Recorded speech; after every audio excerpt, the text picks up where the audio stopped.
ವಿಶ್ವದ ಅತೀಂದ್ರಿಯ ಶಕ್ತಿಯ ಬಗ್ಗೆ ಅರಿವಿರೋರು ಬಹಳ ಅಪರೂಪ. ಅಂತಹ ಅರಿವಿದ್ದವರಲ್ಲಿ ನಾವು ಜ್ಞಾನ ಸಿದ್ಧರು, ಯೋಗಿಗಳು, ಪವಾಡ ಪುರುಷರು ಅಂತ ಕರಿತೀವಿ. ಭೂತ ಭವಿಷ್ಯದ ಬಗ್ಗೆ ತಿಳಿದ ಮಹಾನ್ ಭಾವರನ್ನ ಕಾಲಜ್ಞಾನಿಗಳು ಅಂತ ಕರಿತೀವಿ. ಇಂಥ ಅನೇಕ ಕಾಲಜ್ಞಾನಿಗಳು ಈ ಹಿಂದೆ ಚರಿತ್ರೆಯ ಸಾಕಷ್ಟು ಕಡೆ ಬಂದು ಹೋಗಿದ್ದಾರೆ. 15ನೇ ಶತಮಾನದ ಫ್ರಾನ್ಸ್ನ ಪ್ರಮುಖ ಕಾಲಜ್ಞಾನಿ ಅಂತಹ ನಾಸ್ಟ್ರಡಾಮಸ್ ಅಂದಿಗೆ ವಿಶ್ವವಿಖ್ಯಾತನಾಗಿದ್ದ. ಇವರಲ್ಲದೆ ನಮ್ಮ ಭಾರತದಲ್ಲಿಯೂ ಕೂಡ ಶ್ರೀ ಕೈವಾರ ತಾತಯ್ಯ ಹಾಗೂ ವೀರಬ್ರಹ್ಮೇಂದ್ರ 18ನೇ ಶತಮಾನದ ಪ್ರಸಿದ್ಧ ಕಾಲಜ್ಞಾನಿಯಾಗಿದ್ರು. ಇಂತಹ ಕಾಲಜ್ಞಾನಿಗಳು ಇಂಥ ಕಾಲದಲ್ಲಿಯೂ ಇದ್ದಾರಾ ಅಂತ ನೋಡಿದ್ರೆ ಆಧುನಿಕ ಯುಗದ ಕಾಲಜ್ಞಾನಿ ಪೈಕಿ ಬಲ್ಗೇರಿ ದೇಶದ ಖ್ಯಾತಿ ಬಾಬಾ ವಾಂಗ ಎಂದು ಕೇಳಿಬರುತ್ತದೆ. ಇವರ ಸುಮಾರು 85 ವರ್ಷಗಳ ಕಾಲ ಬದುಕಿದ್ದ ಈಕೆ ಭವಿಷ್ಯಗಳ ಬಗ್ಗೆ ಚಿತ್ರ ವಿಚಿತ್ರ ಸಂಗತಿ ಬಗ್ಗೆ ಪ್ರೆಡಿಕ್ಷನ್ ಮಾಡಿದ್ದಾರೆ. ಇದೆಲ್ಲವೂ ನಿಜವಾಗಿದೆ. ಬಾಬಾ ವಾಂಗ ಯಾರು ಅಂತ ನೋಡೋದಾದ್ರೆ ಇವರು ಬಲ್ಗೇರಿಯಾದ ಖ್ಯಾತ ಭವಿಷ್ಯದರ್ಶಿ. ಅವರು ತನ್ನ ಕಣ್ಣು ಕಳೆದುಕೊಂಡ ನಂತರ ವಿಶಿಷ್ಟ ಶಕ್ತಿಯನ್ನು ಹೊಂದಿದ್ದರು ಎಂದು ಹಲವರು ನಂಬುತ್ತಾರೆ.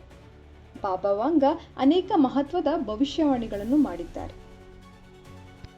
ಬಾಬಾ ವಾಂಗ ಅವರು ಬಡ ಕುಟುಂಬದಲ್ಲಿ ಜನಿಸಿದರು.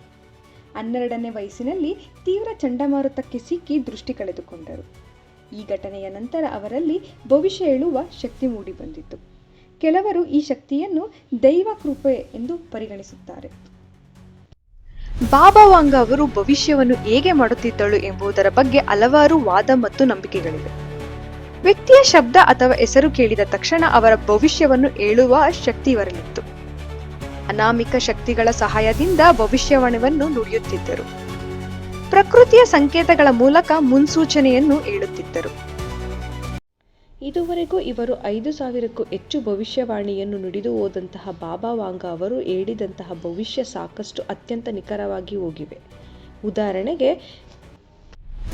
ಬಾಬಾ ವಾಂಗ ಅವರು 2001ರ ಸೆಪ್ಟೆಂಬರ್ 11ರಂದು ನಡೆದ ವಿಶ್ವ ವಾಣಿಜ್ಯ ಕೇಂದ್ರದ ವರ್ಲ್ಡ್ ಟ್ರೇಡ್ ಸೆಂಟರ್ ಮೇಲೆ ನಡೆದ ದಾಳಿಯನ್ನು ಭವಿಷ್ಯವಾಣಿ ಮಾಡಿದ್ದರು.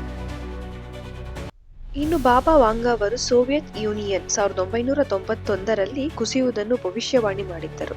ಅವರು ಹೇಳಿದಂತೆಯೇ ಈ ಮಹಾದೇಶವು ವಿಭಜನೆಯಾಗಿದ್ದು ರಷ್ಯಾ ಸೇರಿದಂತೆ ಹಲವು ಹೊಸ ರಾಷ್ಟ್ರಗಳು ಹೊರಬಂದವು. ಇನ್ನು 1989ರಲ್ಲೇ ಬಾಬಾ ವಾಂಗರವರು ಭವಿಷ್ಯವಾಣಿ ಮಾಡಿದ್ರಂತೆ.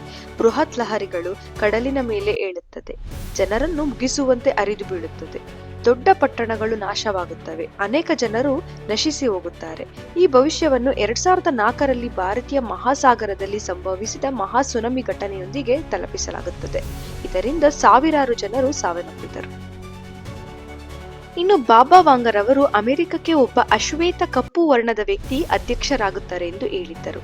ಅವರು ನುಡಿದಂತೆ 2008ರಲ್ಲಿ ಬರಾಕ್ ಒಬಾಮಾ ಅಮೆರಿಕದ ಮೊದಲ ಅಧ್ಯಕ್ಷರಾದರು.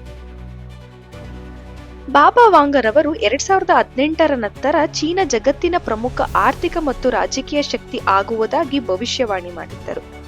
ಇಂದಿನ ಸ್ಥಿತಿಯ ಪ್ರಕಾರ ಚೀನಾದ ಪ್ರಪಂಚ ಅತಿ ದೊಡ್ಡ ಆರ್ಥಿಕತೆಗಳಲ್ಲಿ ಒಂದಾಗಿದೆ. ಅವರು ಭವಿಷ್ಯವಾಣಿ ಮಾಡಿದ್ದಂತೆ 2020ರ ನಂತರ ಮಾನವನ ಕುಲ ವಿಜ್ಞಾನ, ಆರೋಗ್ಯ ಮತ್ತು ಬಾಹ್ಯಾಕಾಶಯಾನದ ಕಡೆಗೆ ಹೆಚ್ಚಿನ ಬೆಳವಣಿಗೆ ಮಾಡಲಿದೆ. ಕೆಲವೊಂದು ವರದಿ ಪ್ರಕಾರ 2028ರ ವೇಳೆಗೆ ಮನುಷ್ಯರು ಮಂಗಳ ಗ್ರಹಕ್ಕೆ ತೆರಳುವ ಸಾಧ್ಯತೆ ಇದೆ ಎಂದು ಅವರು ಹೇಳಿದ್ದಾರೆ. ಬಾಬಾ ವಾಂಗರ ಭವಿಷ್ಯವಾಣಿ ಪ್ರಕಾರ 5079ನೇ ವರ್ಷದಲ್ಲಿ ಪ್ರಪಂಚದ ಅಂತ್ಯವಾಗಲಿದೆ. ಈ ಕುರಿತಂತೆ ವಿಶೇಷ ವಿವರಗಳು ಇಲ್ಲ, ಆದರೆ ಇದನ್ನು ಭಯೋತ್ಪಾದಕ ಭವಿಷ್ಯವಾಣಿ ಎಂದು ಕೆಲವರು ಪರಿಗಣಿಸುತ್ತಾರೆ.